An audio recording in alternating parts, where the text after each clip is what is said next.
Phil Hartman was the first, and maybe only, celebrity whose news of their death hit me pretty hard. His regular presence on my TV during the part of my life when I know my sense of humor was developing made him indelible. Between The Simpsons, news radio, and the spots in The Critic, just the tenor of Hartman's voice would bring a smile to my face. Still does. But it was on Saturday Night Live that Hartman really soared for me. He made every skit that he was in 10 times better just by showing up on camera. This is the kind of person SNL's producer, Lorne Michaels, has always tried to stock his cast with, so the audience would get that weekly dose of witty social commentary the show has long provided. And it was this level of talent that made for a great talking point for me and my guest Tony at Biddeford, Maine's Banded Brewing in mid-February. Take a listen to part one of our conversation.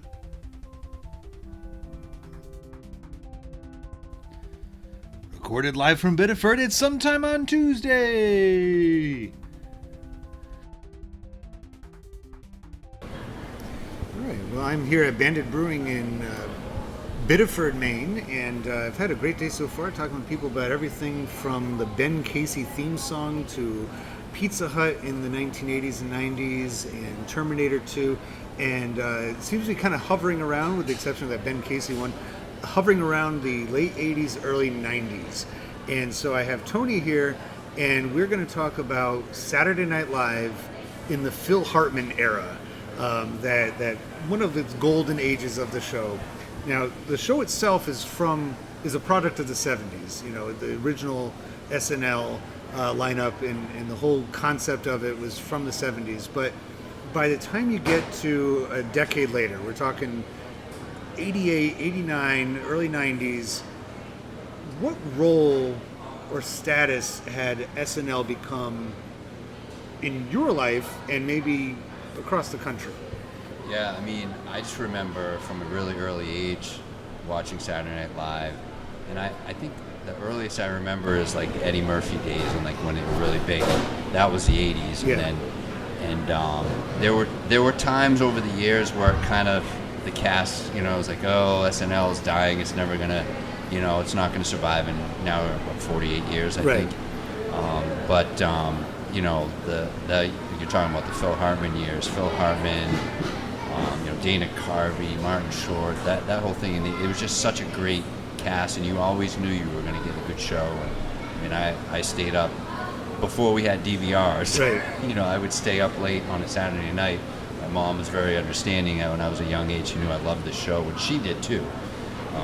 It was just such an iconic part of that time, and it was a lot of like, you know, even though I wasn't in the workforce at the time, like water cooler discussion on Mondays.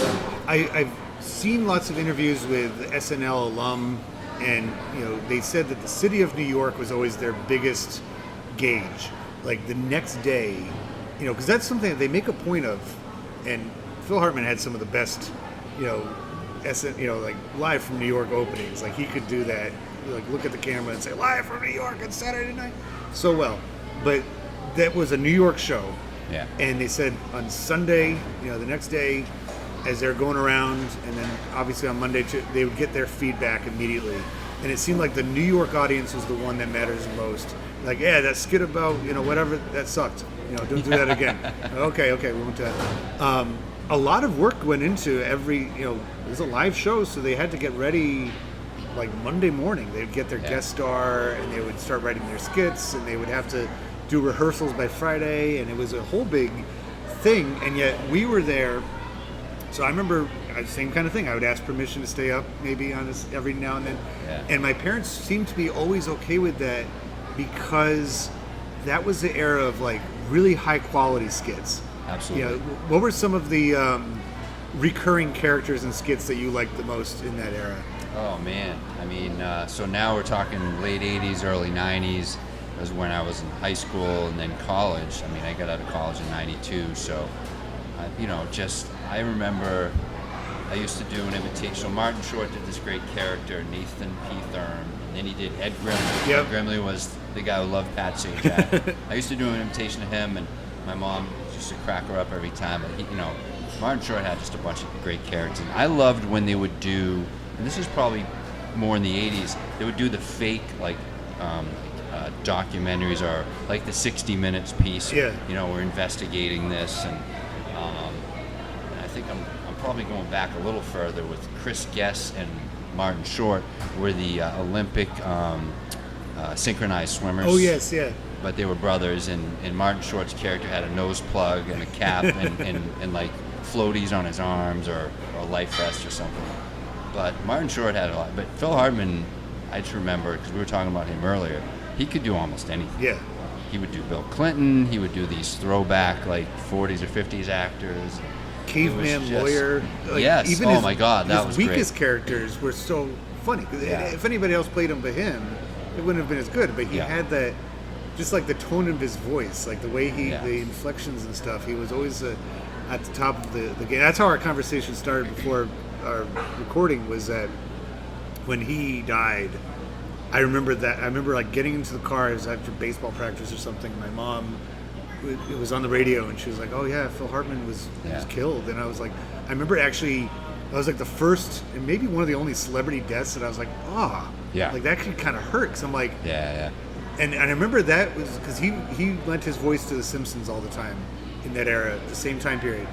And I'm like, The Simpsons really went downhill as soon as he died, because they didn't have that Lionel Hutz, Troy McClure to turn to. Because he always added such nice, like, it was like you said, he was able to like call back those mid-century demeanor and voices so well, and he added that to the show, which, The Simpsons relied heavily on that kind of humor. Yeah.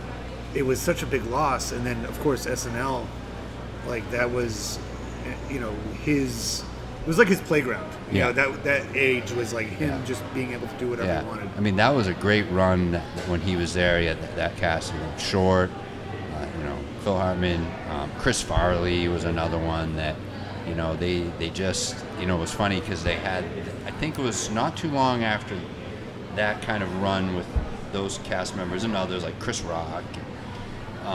Then it kind of got stagnant for a while. Yeah. They had some some really good cast members, but it just was like, but I tell you one thing that I still to this day I think the best part of the show is Weekend Update. Yes. And Kevin Nealon in that era. Yeah, too. Dennis Miller. He was great. Dennis Miller with his very caustic, sarcastic wit.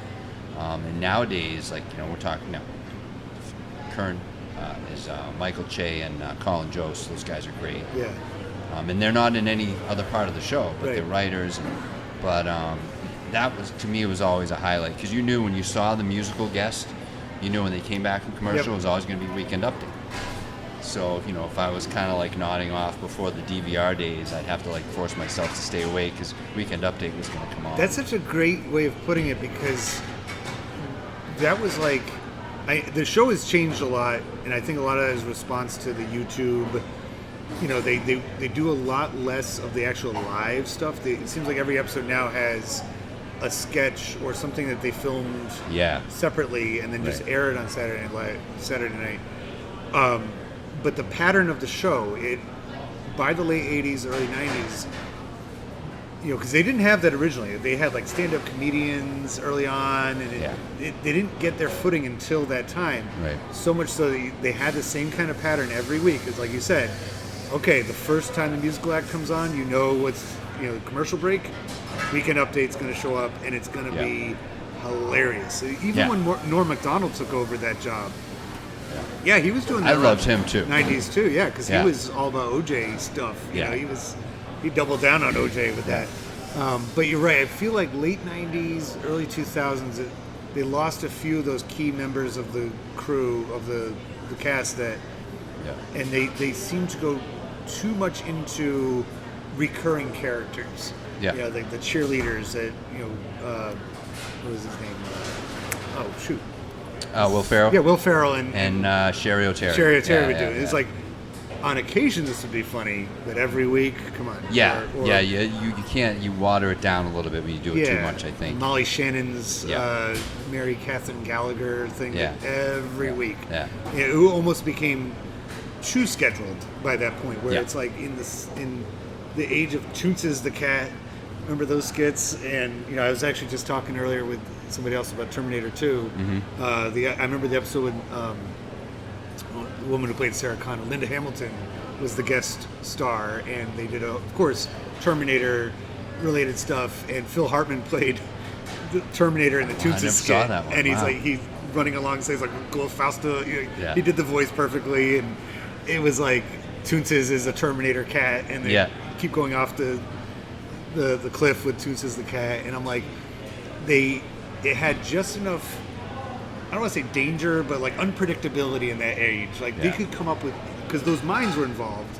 'Cause that's something else about Saturday Night Live a lot of people don't recognize, is that you have writers, but a lot of times the writers are also the players. Right, exactly. And so they are coming up with all sorts of stuff, just in a week's time. And on Saturday night, you get to see, like, okay, present it to me. What do you got? And in that age, it really could come from anywhere. They had it really any direction. So,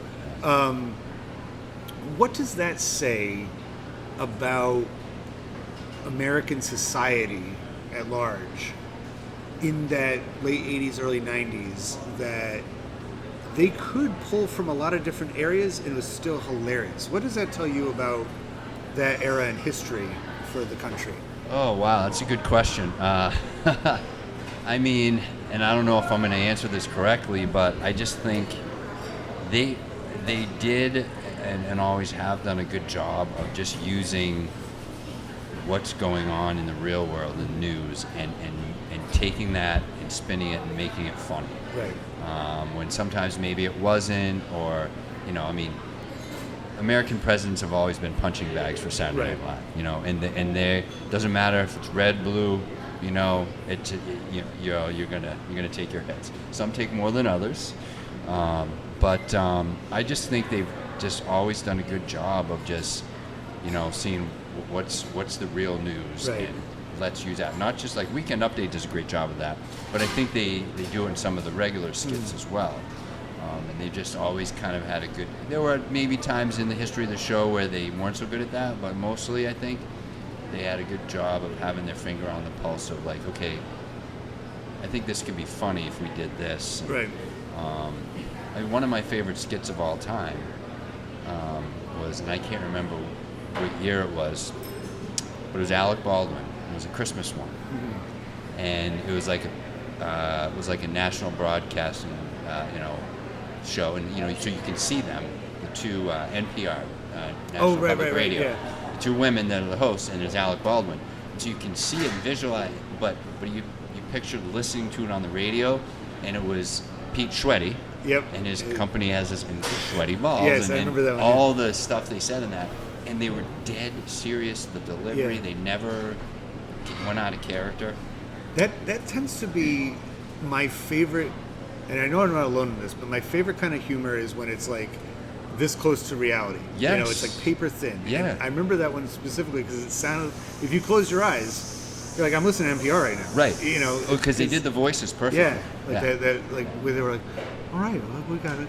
Very like deep, and just like very monotone and that one does. Yeah. That was. Yeah. But I think that was one of the things they could do is say, okay, something that average person like you and I, they would just take something or one of their writers and go, you know what, we can make this funny, and and I would say, I don't know if that's funny, and then you see the skit and go, oh my God, that's hilarious. Yeah. To me, that's one of my all-time favorite skits of all, just because of it's loaded with innuendo. Right. The guy is legitimately talking about his family that makes Christmas treats and Christmas balls and all these other things, and it was great. And a lot of times they would have skits like that you would go, I would never have thought that would be funny, but it was the way that they kind of looking at it from a different angle and making it fun. I feel like Saturday Night Live definitely by that point had almost created that kind of comedian, that, and I know I put down Molly Shannon before for the Mary Catherine Gallagher thing that she did,